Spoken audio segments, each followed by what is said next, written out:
She might have 17 million followers, but with only a couple thousand likes per post, it's safe to say Ronda Rousey has only a few active fans. Through her hypocrisy, massive ego, and undeniable delusion, Ronda has become one of the most unlikable athletes in recent history. Her recent actions have wrecked her final career opportunity and sparked a mass exodus of social media followers. So why are people so happy to see her fail? The answer lies in her arrogance. The early days, a rising star. In the early days of her career, Ronda Rousey was a force to be reckoned with. When she burst onto the MMA scene, she quickly established herself as a dominant competitor. For 4 years, she won every fight she faced, collecting titles and accolades along the way. Her confidence was at an all-time high, and her fans rallied behind her, celebrating her victories. However, there was a glaring issue that many began to notice: 9 out of her 12 victories came from the same move, submission via armbar. Fans started to label Ronda a one-trick pony. While she was undeniably skilled at executing armbars, her lack of versatility began to show. Critics pointed out that her striking game was almost non-existent. As far back as 2012, people were writing comments like, "Does anyone else think Ronda Rousey is greatly overrated? Her striking game is almost non-existent." This sentiment echoed throughout the MMA community, as fans recognized her limitations. The arrogance sets in. Despite the criticisms, Ronda maintained her arrogance. In interviews, she confidently proclaimed, "What makes me so confident that I can win is that I'm the greatest fighter in the world." Early on, this bravado was somewhat justified due to her impressive record. However, as time went on, it became clear that her self-assuredness was morphing into something more toxic. Ronda's limited approach to fighting became increasingly apparent. While she excelled at grappling, she didn't kick and wasn't the most skillful boxer.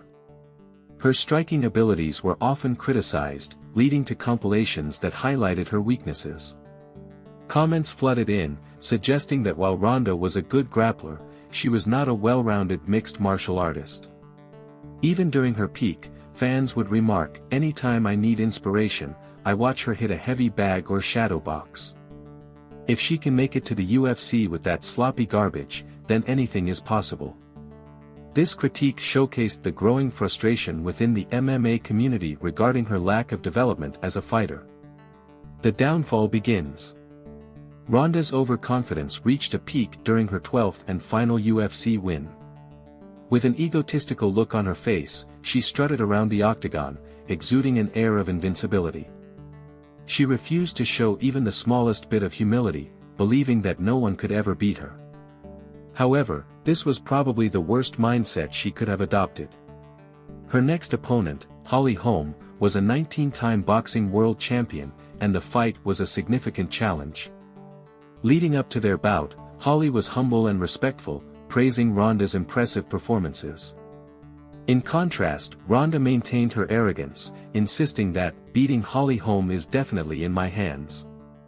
As the fight approached, Ronda's confidence grew, and she made bold claims in interviews, stating, "I'm great at this. I'm the best at this. I'm more prepared than she is for this, and I'm going to win on Sunday. Everyone's going to see." This refusal to acknowledge any potential weaknesses in her game would come back to haunt her. The fight, a humbling experience. When the fight finally took place, Ronda's arrogance was met with a harsh reality. Just 4 weeks prior, she had confidently declared, "She can try to kick me in the head, but it's not going to go like that. Not the way she wants." However, that's exactly how the fight ended. Holly Holm knocked Ronda out with a head kick, leaving her completely humbled. The aftermath of the fight was telling. Ronda's face before and after the match illustrated the stark contrast between her confidence and her newfound humility. Instead of accepting that Holly was simply the better fighter that night, Ronda began to make excuses for her loss. She claimed, "It was my 3rd title fight in 9 months, and I don't think anyone's ever even attempted that before." This attempt to shift blame highlighted her inability to accept defeat gracefully. The public backlash. The comments section on social media was unforgiving. Fans expressed their frustration with Ronda's ego, stating that she had no respect for her opponents. One comment read, "Ronda's ego was so out of control, and she thought herself unbeatable. She deserved to get knocked out and brought down to earth." An article titled "Rooting for Ronda Rousey is Tough" by ESPN highlighted her hypocrisy. Ronda had publicly criticized Floyd Mayweather for his history of domestic violence, yet she was dating another MMA fighter who had faced similar accusations. The article further scrutinized Ronda's integrity, referencing her 2015 book where she detailed an incident of assault against her ex-boyfriend. This double standard only fueled the fire against her. Ronda's claims that she could beat the male heavyweight UFC champion were met with skepticism. "You cannot tell me that it's physically impossible," she asserted. However, UFC fighter Ian McCall politely responded, "She's dangerous, she's good, I get it, but it's just silly." The struggles continue. As Ronda continued to make headlines for all the wrong reasons, her next fight against Amanda Nunes loomed. Just a year after her devastating loss to Holly Holm, Ronda stepped into the octagon again. This time, she faced Nunes, who knocked her out in just 48 seconds. The poetic irony of her downfall was evident, with fans commenting, "Holly took her to school, and Amanda straight up expelled her." The media had speculated that if Ronda didn't win impressively, this would be her last fight. Unfortunately for her, the predictions turned out to be accurate. Despite the humiliating losses, Ronda still refused to admit that she wasn't the better fighter. When asked about her recent performances, she deflected, saying, "I'd rather not talk about that right now." The attempted comeback. After her exit from the UFC, Ronda sought to rebuild her image. In January 2018, she signed a full-time WWE contract, hoping to revive her career. Initially, fans welcomed her back, reminiscing about her genuine spirit from her early days in MMA. The Washington Post reported that Ronda's debut match was met with enthusiasm, as fans broke out into chants of support. However, her attitude quickly soured once again.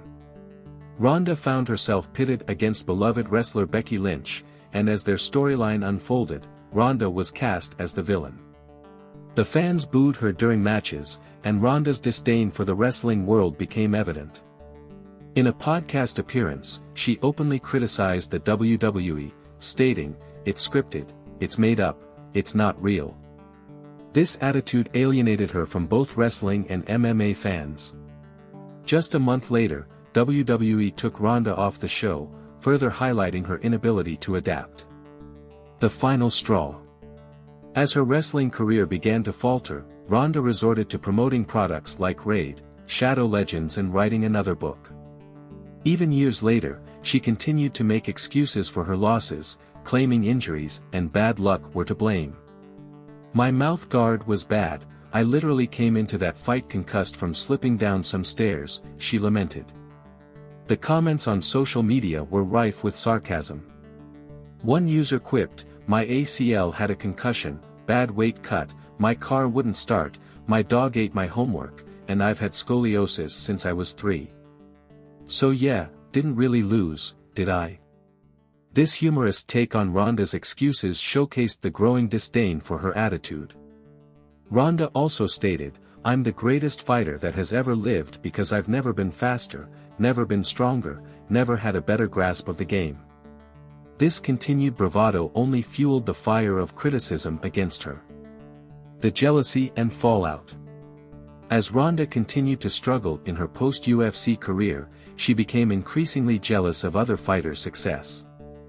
When Logan Paul received praise for his performance, Ronda refused to acknowledge it, claiming, "I wish that I was allowed the time to rehearse that he gets because it's not evenly spread."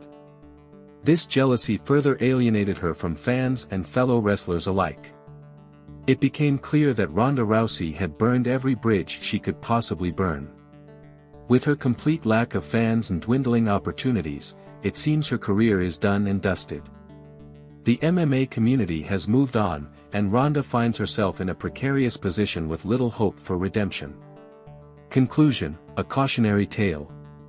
Ronda Rousey's story serves as a cautionary tale about the dangers of arrogance and hypocrisy in sports. From her meteoric rise to her dramatic fall, Ronda's journey reflects the complexities of fame, success, and the importance of humility. While she once inspired millions, her legacy has become marred by her attitude and inability to accept defeat. As she continues to navigate her post-fighting career, one can only hope that Ronda learns from her past mistakes and finds a way to rebuild her image authentically. The world of sports is unforgiving, and humility is often the key to lasting respect and admiration.